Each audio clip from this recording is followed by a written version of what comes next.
All right, so welcome back to the shop. We are back once again out here with a prototype. So there's a couple things I was going to attempt to do before I got things rolling, and one of them was to mess around with the clutch system, but I broke that slave cylinder, snapped the bleeder valve right off it, so that baby's gone. Made a mess, dumped fluid everywhere. So we're moving on to something else. We got a couple parts in the mail, so we can get rolling on that. Let's go take a look at what we got.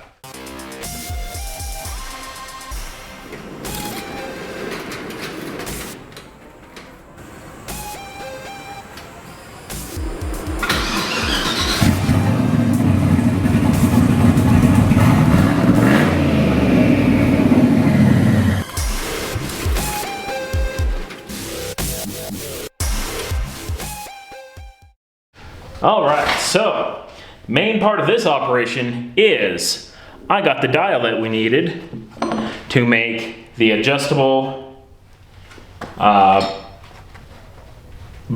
for the brakes. So that's going to be pretty neat. We're going to need to mount a bracket up here in the center piece, and then we'll have to adjust our cable to fit. That shouldn't be too bad. Kind of got it loosely laid out here so we know what we're getting into. All right, so our first part is we screw on this piece to the threaded rod that controls the brake bias, but we're gonna have to clearance this piece of angle iron that I have up here because this thing needs to be able to travel with the brakes. So we just need to notch this thing out with the angle grinder, and we'll be pretty close to set on this half.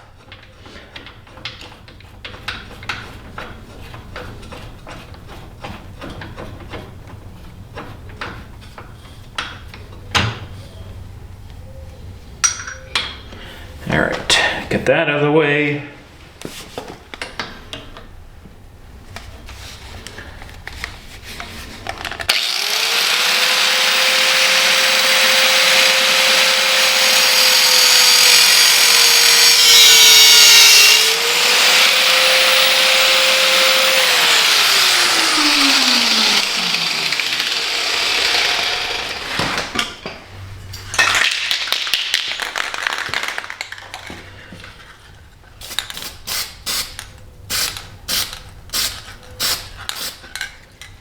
Good enough.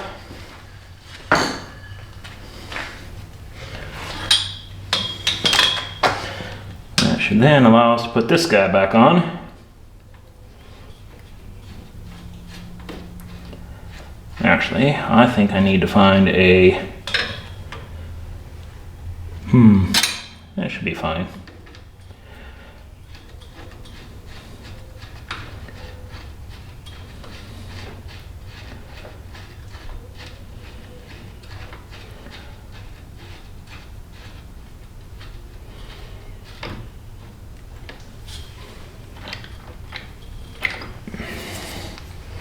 Something like that. Now up here, we're gonna have to get ourselves our bracketry that we got cut out so our knob can mount up and be good to fly. I think we want it like over here, but I should probably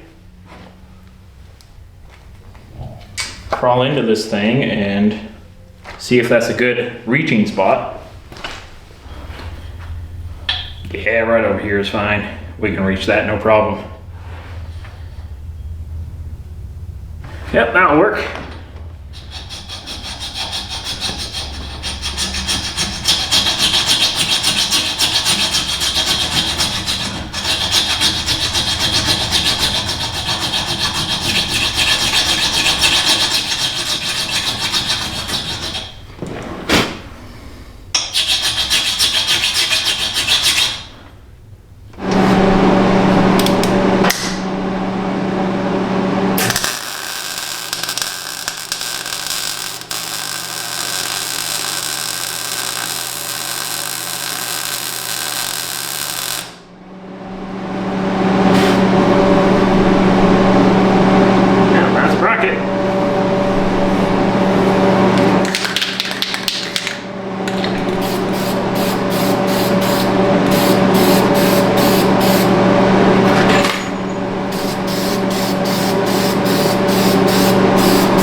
be something this guy can bolt into. Well, I guess we'll let this mess dry up a little bit and we'll carry on. All right, so we got our dial mounted up, good to fly. Now we're just gonna have to kind of cut this guy to fit. Well, now that guy's all trimmed there.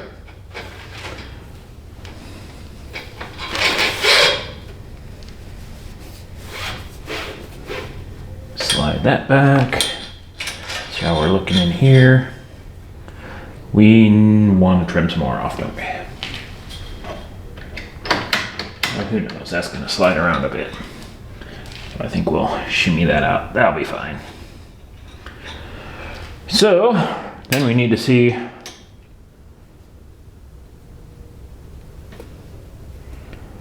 how far in we gotta grind this tip.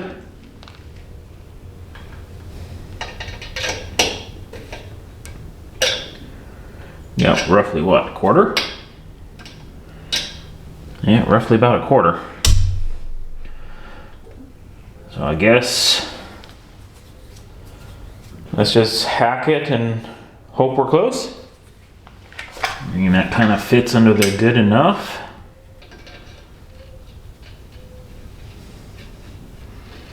So if we just crank it, now we got, yep, we got adjustment now. Ain't that something? Now I just need to tighten this guy down.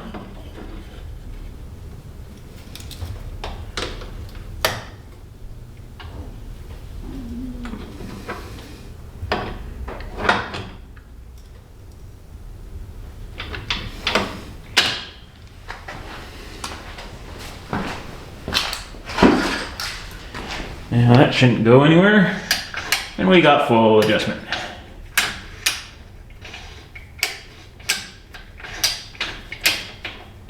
Nice. Got a little better view here. You can see when we rotate this guy, it moves that bolt, which then drives that piece a little bit further one direction or back the other direction.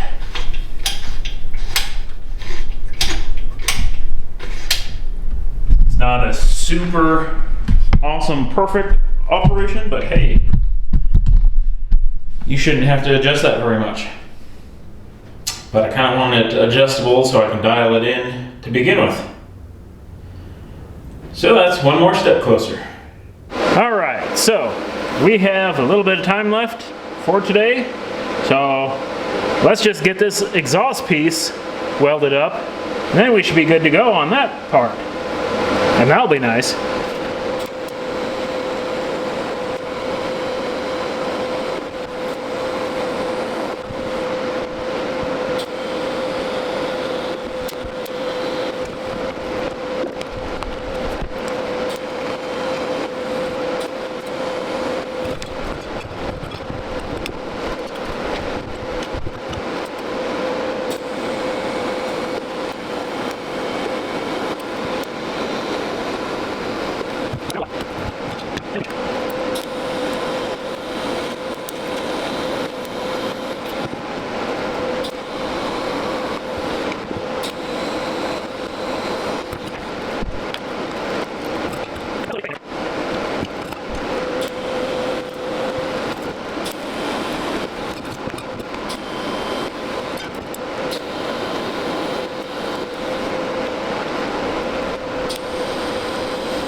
So we did get that exhaust pipe nicely bolted up here. We got our O2 sensor. We're plugged in. We're good to fly on that aspect.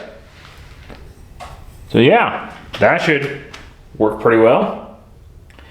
I think we'll have to come up with something for exhaust wise, but I think we're at a really good spot there.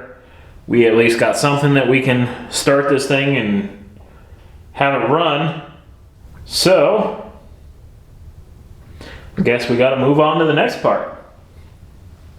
I did get that slave cylinder in for the clutch, so I got that plumbed up. That's working pretty nice.